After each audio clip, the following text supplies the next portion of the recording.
everyone, welcome to my channel.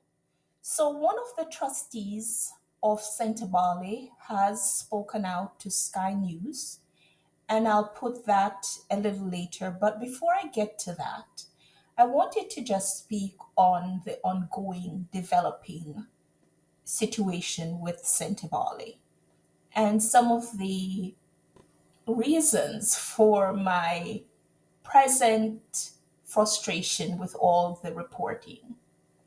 I have seen so many reportings that have been on. Really, it's celibacy because I'm not going to click on all those links. And as I said, I'm not going to be chasing the opinions of people who are always trying to look at Harry and Meghan on a minute level, not just because they're interesting people, but because they're trying to find flaws and trying to find reasons for them to be cancelled or to be told that they should have been back in the UK, especially Harry, under the royal fold to be used and abused. They're not saying that, but we see that's what they want. Another thing that should be noted is the fact that this Sentebale issue is getting so much coverage, whereas the Left Behinds over there, when it was reported in a documentary style reporting that King and Prince William's estate making millions from charities and public services, this was barely covered by any news outlet. Very few news outlets even mention it.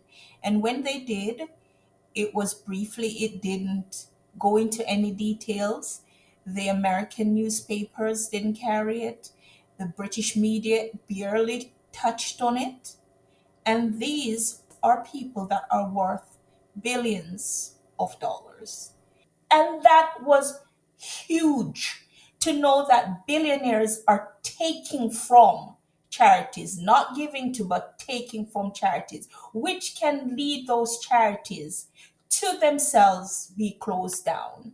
And then when I think of also Dr. Sophie and what she's doing and the media game that she's playing, and I think about the fact that she's talking about a charity that she's fighting to stay in. How can you say a charity is bad when you're fighting to stay there? She's like a squatter trying to fight to stay in somebody's house. If she has experienced any of the things that she's alleging that she did, leave and then file a lawsuit if you need to. But to sit on the charity and try to tell people that they should bend to her will in their charity, that she wasn't a founding member of this charity. This is next level entitlement.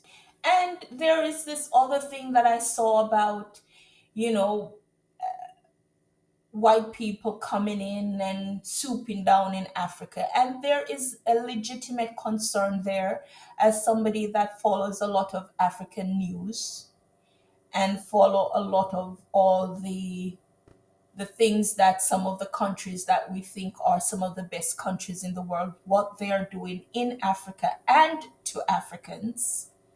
It is appalling, and the fight that continues to happen there in terms of getting control of the vast mineral resources that are there, and who is continuing to benefit from that while Africans are left in poverty, which leads to Sentebale and these charities to be formed. But in Harry's case, he didn't, with a group of other white people, go down and say he's there as a savior. He actually partnered with an African, another prince, an African prince, and gave him the due respect of his role. And together, they called each other brothers. Together, they formed this charity.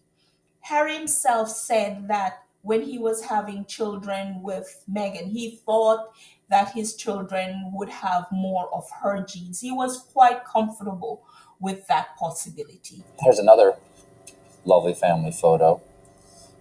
Your daughter Lilibet, your son Archie, of course your wife Megan, your daughter Lilibet is named in her honor. Having children helps us remember those that we've lost. Do you see your mother or your grandparents in any of your children?